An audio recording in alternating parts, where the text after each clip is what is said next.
Museums, if they are successful, grow. People give us things, and by their sheer nature, they must grow. And this museum is no exception. We started off in the small room upstairs. The Queen Mother visited us there. Later on, the council gave us the extended big room, and we lost the small room. We were very grateful for it. But like Topsy, we have still been growing. And in the recent few years, it's hardly been possible to walk around, let alone the visitors to walk around. We are squashed. I think we all agree in the society that to generate a feeling of local history is a good thing for people. If you understand the history of your town, you're putting roots down in the town. And that really is a good thing. When there are people who come into the town and they move away, they really ought to know something about the town and the roots, and this is where they can find it. I think when we started, we only had we had an inkling. It was an important area. We didn't know, but now we do know. I'm sure there are a lot of people who walk around and they don't realise what was, or inquiring or as to what was there before, you know. I think most people are probably surprised at the rich history that such a small town can have. And not just the history of Egham itself, but of the surrounding villages whose history we also cover here in the museum. Undoubtedly, certain big stories like Magna Carta are a particular pull, but I think those are often gateways into exploring a much richer, more diverse history. Well, the Lit was a fundamental part of Egham's social life. Heavily used by very many organisations. It was really the hub of life in the area, actually. Before the society started, there was still a groundswell of interest and clearly much material that could be displayed in a local museum. So once the society had been founded in 1967, all these original personalities were very keen, in fact, to bring this forward. And it seems a very, very short period of time between the founding of the society and the opening of the museum. We were all terribly fired up with this whole business. Not only had we got the society, but we'd actually been given a building.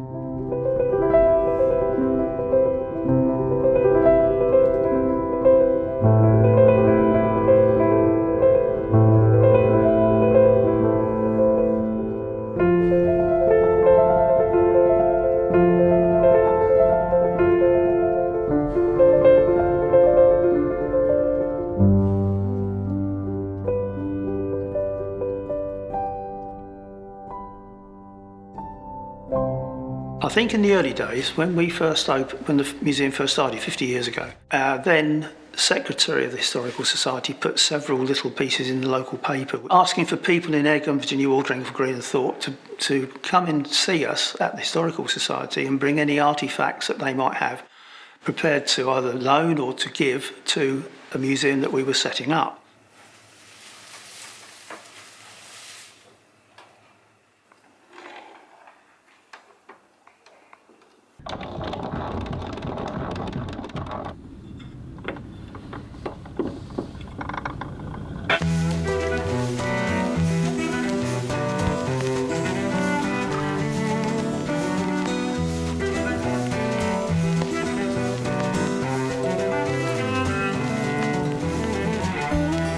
In the very early days, people were decluttering, and so we had, for instance, some antlers and a Staffordshire meat platter. Brass Persian ewers, I think one springs to mind.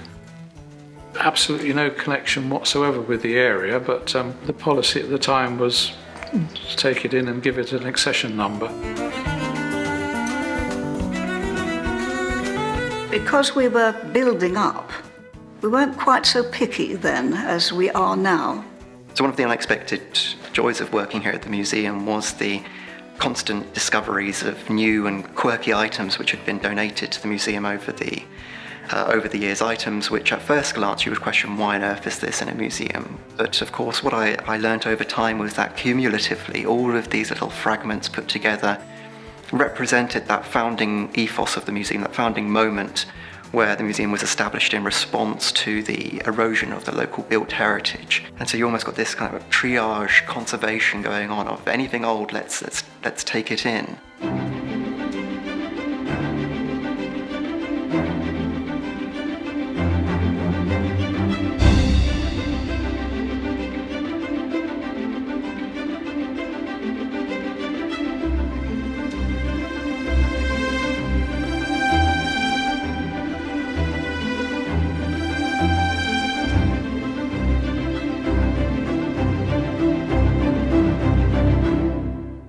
The things that strike me is the way things change, and how, unless you've made notes about it or taken photographs, you don't remember when they happened. Egham was a very busy place, an interesting place, great service shops really, and it's so sad that they have disappeared. Egham has changed considerably in my lifetime. I think there's far less of these little pokey shops owned by 2 or 3 families, for example, who were really struggling to make a living, but they carried on, particularly just after the war. Gas lighting was the order of the day in Egham at that time. There was no electricity in the streets. It was all lit by gas. In fact, there is one gas standard still down there. It's been modified to electricity now, but it's one of the old gas lamps. Yes. But in 1967, it obviously had been planned for some time before that, the then High Street development took place on both sides of the High Street, and major clearance work took place involving the demolition of the old King's Head. There are motorways which were now being constructed in the area. And again, bulldozers were rampaging through the countryside and, of course, exposing some artefacts, etc. Enough was found to enthuse those that were working on the site to realise that Egham certainly did have a very strong archaeological history, as well as the traditional Magna Carta connection. There was actual solid archaeology in the ground to go after. As a result, the Historical Society had a strong local history as well as archaeological side to it.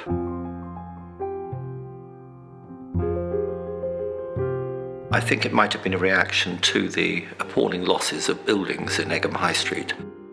And we now have the ghastly precinct where once stood buildings such as the former Egham District Council offices, and indeed that before that the post office. And then there was the Savoy Cinema, which was formerly the Constitutional Club, the former fire station, and then Post Boys Row, the Royal Standard pub, and then the beautiful King's Arms pub, which had a coaching entrance. And I think people suddenly realised that they were losing part of their heritage. They were very reluctant to change in those early days, but change had to come about, didn't it?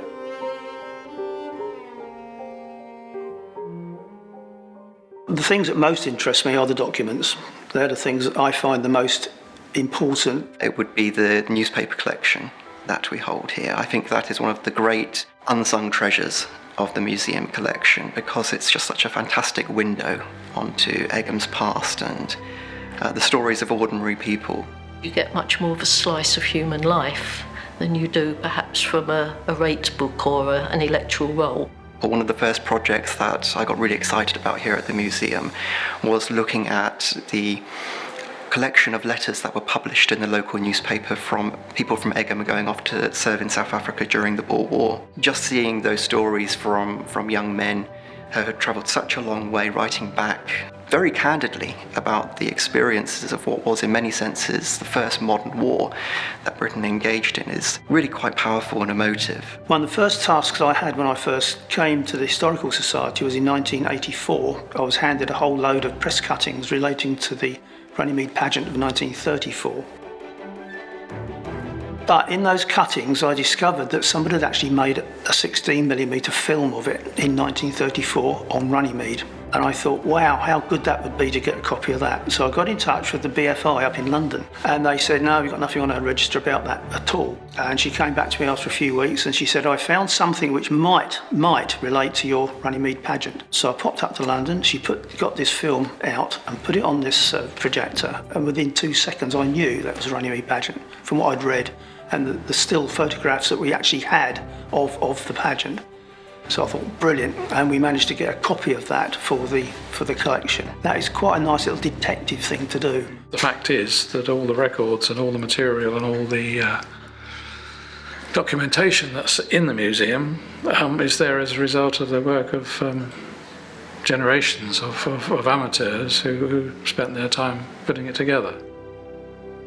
Vivian, it was he who managed to secure for the museum a number of wonderful items.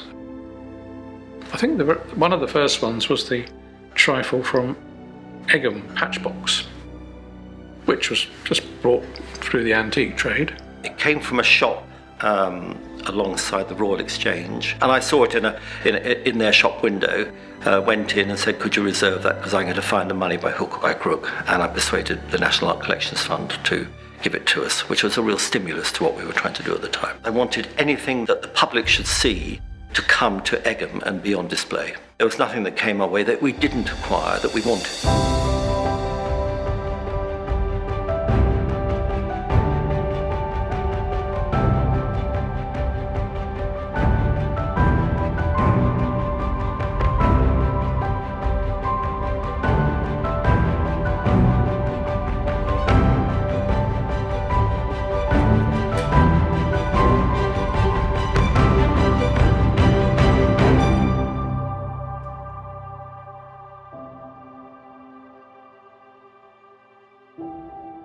Since then, there's been lots of changes which I think have improved the experience for visitors. I think we've done a lot of work here at the museum over the last few years to be more visible and engaged in our community, and I think the pop-up exhibitions that we've done have been able to engage a far larger number of people with local heritage.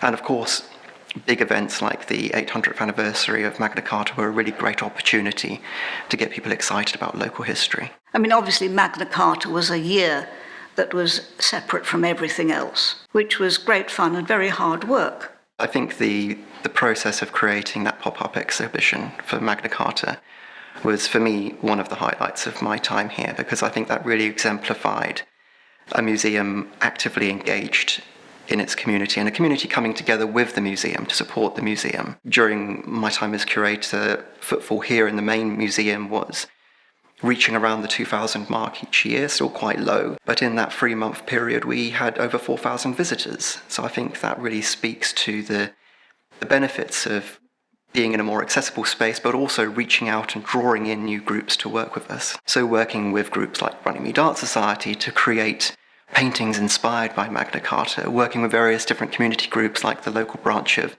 NADVAS and the Women's Institute to create medieval-style pennants inspired by the Charter, working with students from Strodes College. All of that was key to reaching out to new audiences. I think that's what made that exhibition special, that it wasn't just telling the story of Magna Carta, that it was reflecting how a community was engaging with their heritage. I suppose my best memory is in grasping the nettle and writing to the personal private secretary to the Queen Mother and inviting her here in 1983. You're naturally writing about her in the third person. I looked up etiquette and knew to write to her secretary rather than her directly. He wrote back saying she would welcome coming to see us, and a visit in the autumn is not out of the question. So everything started from then on. And in a way then there was a machine almost which took over.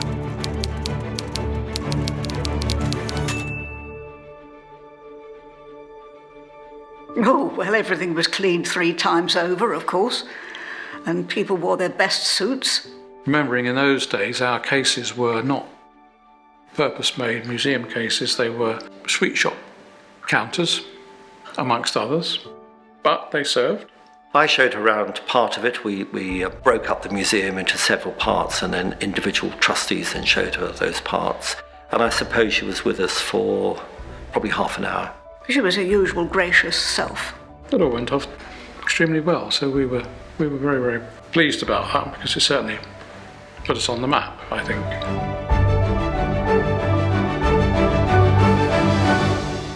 I've always been bonkers about history and also a sense of belonging, and I think that's part of the functions of a museum, that it should be there to provide history to the public and also give them a sense of belonging by what they see. I think a local museum and the history that it presents is the glue which gives a sense of identity to a local community. I would hate to think of some of these items just being thrown in the skip when they could interest somebody in the future. I think it is up to us as interested people to try and, keep a slice of life, and a slice of local life at that. Well, the museum is very important to this town. There's lots of things in this museum, pictures, you've got books, maps.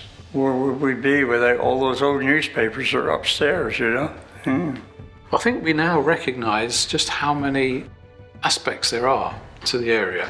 You know nothing about the area and you come to the museum, you'll find out about medieval history, you'll find out about 19th century history, you'll find about Second World War history. If you're enthused, then you can take it further. It's a catalyst, I think, for people's imagination. So many populations now are transitory. We're passing through the towns that we tend to settle in. I think that, again, the days of people growing up, working in and retiring in one community are over, and so I think museums have an even more vital role to give a sense of identity to a place. Populations come and go, interests come and go, but the basic knowledge of where you live and the background of why it's here and so on seems to be, to my way of thinking, a fundamental part of life. And I think that's the important thing. It's not our museum just for the fun of those that run it. It's the museum that belongs to the local community. And what we have to do is make them feel that they know something of Egham and area before they leave.